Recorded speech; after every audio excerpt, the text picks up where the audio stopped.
ದಿವಸ ಭಾಳ ಮತ್ತೊಂದು ದುರಂತದ ದಿವಸ. ಈಗ ತಾನೇ ನನ್ನ ಮಗಳದ್ದು ಒಂದು ತಿಂಗಳ ಒಳಗೆ ಮನೆಗೆ ಪೂಜಾ ಕಾರ್ಯಕ್ರಮ ಮುಗಿಸಿ ವೀರಭದ್ರೇಶ್ವರ ಒಂದು ರುದ್ರಾಭಿಷೇಕನ ಮುಗಿಸಿ ಮಾಡುವ ಹೊತ್ನ್ಯಾಗ ಈ ಒಂದು ಘಟನೆ ಬಗ್ಗೆ ನಮಗೆ ಮಾಹಿತಿ ಸಿಕ್ತು. ನನ್ನ ವಾರ್ಡ್ನಲ್ಲೇ ಏನು 68ನೇ ವಾರ್ಡ್ ನನ್ನ ಹುಬ್ಳಿ ಧಾರವಾಡ ಮಹಾನಗರ ಪಾಲಿಕೆಯಲ್ಲಿ ಕೂಡ ನಾನು ಏನು ಪ್ರತಿಭಟನೆ ಮಾಡಿ ಇಡೀ ದೇಶಾದ್ಯಂತ ರಾಜ್ಯಾದ್ಯಂತ ಎಲ್ಲ ಹೋರಾಟ ಆಯಿತು. ಎಲ್ಲ ಪಕ್ಷಾತೀತ ಜಾತ್ಯತೀತ ಹೋರಾಟ ಮಾಡಿದ್ರು ಕೂಡ ಈ ಕಳೆದ 15 ದಿವಸ 20 ದಿವಸಗಳೊಳಗೆ ಮತ್ತೊಂದು ಮಾಡ್ರಾಕೈತಂದ್ರೆ ಇದು ಎಂಥ ಅವ್ಯವಸ್ಥೆ. ಈಗ ನಾನು ಯಾರ ಮೇಲೆ ಬ್ಲೇಮ್ ಮಾಡಬೇಕು ಏನು ಒಂದು ಅರ್ಥ ಆಗ್ತಾ ಇಲ್ಲ.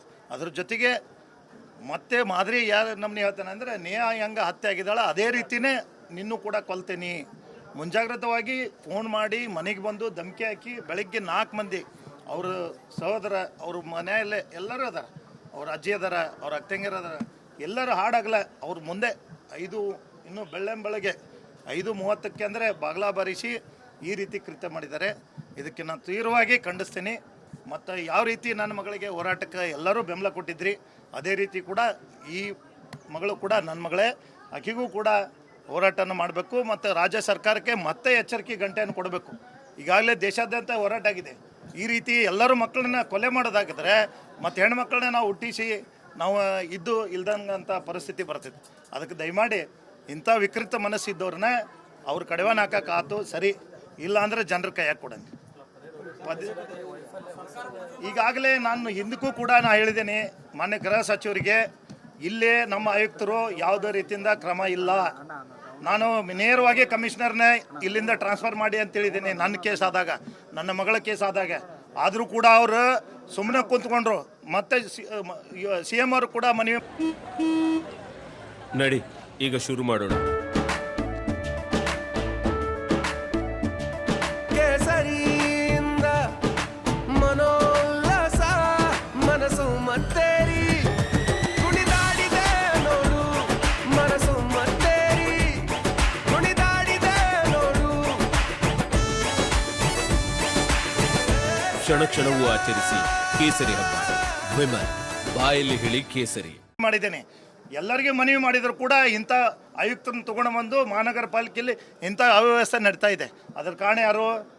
ಇವರಿಗೆ ಆ ಅಧಿಕಾರನ IPS ಇವ್ರಿಗೆ ಜವಾಬ್ದಾರಿ ತಾನ ಇಲ್ಲ ಅಂದರೆ ಬಿಟ್ಟು ಬೇರೆ ದಕ್ಷ ಆಫೀಸರ್ನ ತೊಗೊಂಡು ಬರಲಿಲ್ಲ, ಇಂಥವ್ರನ್ನ ತೊಗೊಂಡು ಬಂದೆ. ಈಗಾಗಲೇ ಸಿಕ್ಕಾಪಟ್ಟಿ ಈಗಾಗಲೇ ಎಲ್ಲಿ ಬೇಕಾದಲ್ಲಿ ಅಫೀಮು, ಗಾಂಜಾ, ಡ್ರಗ್ಸು ಈ ನಮೂನಿ ಮಾಫಿಯಾ ನಡೀತಾ ಇದೆ. ಅದ್ರ ಜೊತೆಗೆ ಯುವಕರೆಲ್ಲ ಹಾಳಾಗ್ತಾ ಇದ್ದಾರೆ. ಮತ್ತು ನಮ್ಮ ಯುವತಿಯರಂತೂ ಯಾರು ಸ್ಟೂಡೆಂಟ್ ಈಗೂ ಕೂಡ ಹಾಡಾಗಲೇ ಕಾಲೇಜ್ಗೆ ಹೋಗ್ತಾ ಇದ್ದಿದ್ದಿಲ್ಲ. ಅಂಥದ್ರಾಗ ಕೂಡ ಏನೋ ಒಂದು ಮರ್ತು ನಾವೆಲ್ಲೇ ಒಂದು ಕಡೆ ನಮ್ದು ಏನಾದರೂ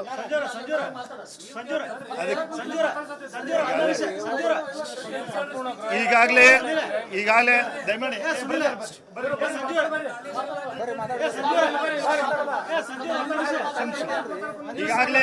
ಈಗಾಗಲೇ ನೋಡ್ರಿ ಅವ್ರ ದುಃಖದಾಗದಾರ.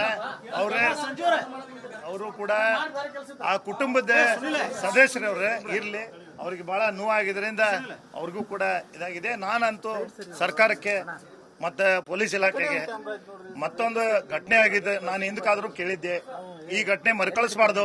ನಾನು ನನ್ನ ಮಗಳ ದುಃಖನ ತಡ್ಕೊಂಡು ನಾನು ಮತ್ತೆ ಎಚ್ಚರಿಕೆ ಕೊಟ್ಟಿದ್ದೆ, ಆದರೂ ಕೂಡ ಮತ್ತೆ ಮರುಕಳಿಸ್ತು. ನಿನ್ನಿಲ್ದ ಮೊನ್ನೆ ಹಳ್ಳಿಯಾಳದಾಗೆ ಹಾಡಾಗಲ್ಲ ಪಾಪ ಒಬ್ಬ ಕೂಲಿ ಕಾರ್ಮಿಕನ ಹತ್ಯೆ ಮಾಡಿದ್ರು. ಇಲ್ಲೇ ಪಕ್ಕದ ಹಳ್ಳಿಯಾಳ, ನನಗೆ ಅದಕ್ಕೆ 6 ಕಿಲೋಮೀಟರ್ ಡಿಫ್ರೆನ್ಸ್ ಇದೆ ಮನೆ ಹತ್ರ. ಮತ್ತು ಈಗ ನನ್ನ ವಾರ್ಡ್ನಲ್ಲೇ ಆಗಿದೆ. ಏನು ಇವರು ಷಡ್ಯಂತ್ರ ಮಾಡ್ತಾ ಇದ್ದಾರಾ? ನನ್ನ ವಾರ್ಡೇ ಇವರಿಗೆ ಟಾರ್ಗೆಟ್ ಆಗಿದೆ. ಬಡ ಮಕ್ಕಳನ್ನೇ ಬೇಕಾ ಇವರಿಗೆ? ಯಾವ ರೀತಿ ಅನ್ನೋದು ಯಾರು ಕೂಡ ಇದಕ್ಕೆ ಬೇಜವಾಬ್ದಾರಿತನ ವಹಿಸ್ಕೊಂಡು, ಯಾವ ಪೊಲೀಸ್ ಉನ್ನತ ಅಧಿಕಾರಿ ಮೀಟಿಂಗ್ ಇಲ್ಲ, ಯಾವ ಕಾಲೇಜ್ನಲ್ಲಿ ಬಂದೋಬಸ್ತ್ ಇಲ್ಲ, ಎಲ್ಲಿ ಹಾಡಾಗಲ್ಲ ಬಂದ್ ಮಾಡ್ತಾರೆ ಅಂದರೆ ಏನು ಎಚ್ಚೆತ್ತುಕೊಂಡಿಲ್ಲ. ಇದರ ನಾನು ಅನೇಕ ಬರೀ ಡಿಮಾಂಡ್ ಇಟ್ಟಿದ್ದೇನೆ. ಅನೇಕ ಇಡೀ ವರ್ಲ್ಡ್ ವೈಸ್ ಇದನ್ನ ಮಾಧ್ಯಮದವ್ರು ಎಲ್ಲರೂ ತೋರಿಸಿದ್ದಾರೆ. ಯಾವಾಗ ಇವರು ಬೇರೆ ರಾಜ್ಯದ UP ಮಾಡೆಲ್ ಆಗಲಿ, ಹೈದರಾಬಾದ್ ಮಾಡೆಲ್ ಆಗಲಿ ನಮ್ಮ ಕರ್ನಾಟಕಕ್ಕೆ ತೊಗೊಂಡು ಬರಲಂಗಿಲ್ಲ, ಅಲ್ಲಿ ತನಕ ಯಾರು ಎಚ್ಚೆತ್ತಾಗಂಗಿಲ್ಲ. ಅಂತ ಸಜ್ಜನ್ ಬೇಕಿಲ್ಲ, ಇಲ್ಲ ಅಂದ್ರೆ UP ಅಂತ CM ಬೇಕಿಲ್ಲ ಅಂದಾಗ ಮಾತ್ರ ಇದಾಕೈತೆ ಅಂತ ನಾ ಕೇಳ್ತೇನೆ. ಈಗಾಗಲೇ ನಾವು ನಮ್ಮ ಮಗಳ ಕಳ್ಕೊಂಡು ನೋನಾಗಿದ್ದೇವೆ. ಮತ್ತೆ ನಾನು ವಾರ್ಡಿನ ಮಗಳು ಹೋದ್ಲ. ನಾನು ಎಷ್ಟು ಮನವಿ ಮಾಡಿದ್ರು ರಾಜ್ಯ ಸರ್ಕಾರಕ್ಕೆ, ಅವರು ಬೇಫಾಮ್ ಆಗಿ ಮತ್ತು ತಮ್ಮದೇ ಆದ ಕೃತ್ಯವನ್ನು ನಡೆಸಿದ್ದಾರೆ. ಅದಕ್ಕೆ ನಿಮಗೆ ಆಗಂಗಿಲ್ಲ ಅಂದರೆ ರಾಜೀನಾಮೆ ಕೊಟ್ಟು ಮನೆಗೆ ಹೋಗ್ರಿ, ಬೇರೆದವ್ರನ್ನ ತೊಗೊಂಡು ಬರ್ರಿ. ಯಾಕೆ ನೀವು ಅದ್ರ ಮೇಲೆ ಕುಂತು ಇಂಥ ಅಮಾಯಕರನ್ನ ಪಾಪ ಬಡವ್ರನ್ನ ಬಲಿ ಮಾಡ್ತೀರಿ? ಇಂಥ ವಿಕೃತ ಮನಸ್ಸಿದ್ದವ್ರನ್ನ ಸಮಾಜನ ನೀವು ಕಟ್ಟಕ್ಕೆ ಆಗಂಗಿಲ್ಲ ಅಂದರೆ, ನಿಮಗೆ ಮಫ್ತಿ ಮೇಲೆ ಪೊಲೀಸರು ಕಳ್ಸೋಕ್ಕಾಗಲ್ಲ ಅಂದರೆ ಎದಕ್ಕೆ ನೀವು ಅಧಿಕಾರ ವಹಿಸ್ಕೊತೀರಿ? ಕಮಿಷನರ್ಗೆ ಅವಾಗ ಹೇಳಿ ನಾನು, ಅವರು ಈ ರೀತಿ ಡೈವರ್ಟ್ ಮಾಡಿ ಈ ರೀತಿ ಹೇಳ್ಕೊತ ಕುಂತು ಇದನ್ನೆಲ್ಲ ಫೇಲ್ಯೂರ್ ಮಾಡೋಕೆ ಮತ್ತೊಂದು ಘಟನೆ ಆಗಕ್ಕೆ ಅವರೇ ಮೂಲ ಕಾರಣ ಅಂತ ನಾನು ಅಂತೇನೆ. ಯಾಕಂದರೆ ಇಷ್ಟೊತ್ತಿಗೆ ಅಂದರೆ ಆಗ್ಬೇಕಾಯ್ತು. ಅದಕ್ಕೆ ನಾನು ಈಗಾದರೂ ಕೂಡ ರಾಜ್ಯ ಸರ್ಕಾರ ಎಚ್ಚೆತ್ತಿ ಅದಕ್ಕೆ ಇಮಿಡಿಯೇಟ್ಲಿ ಎನ್ಕೌಂಟರ್ ಮಾಡಿದರೆ ಎಲ್ಲರಿಗೂ ಕೂಡ ಒಂದು ನೆಮ್ಮದಿ ಅಂತ ಕಾಣಿಸ್ತೈತೆ ಅಂತ ನನಗೆ ಅನಿಸ್ತೈತಿ. ಮುಂದೆ ಬರೋ ಅಹಿತಕರ ಘಟನೆಗೆ ಅವರಿಗೆ ಇತ್ತೀಸರಿ ಹಾಡ್ತಾರೆ ಅಂತ ನಾನು ಕೇಳ್ತೇನೆ.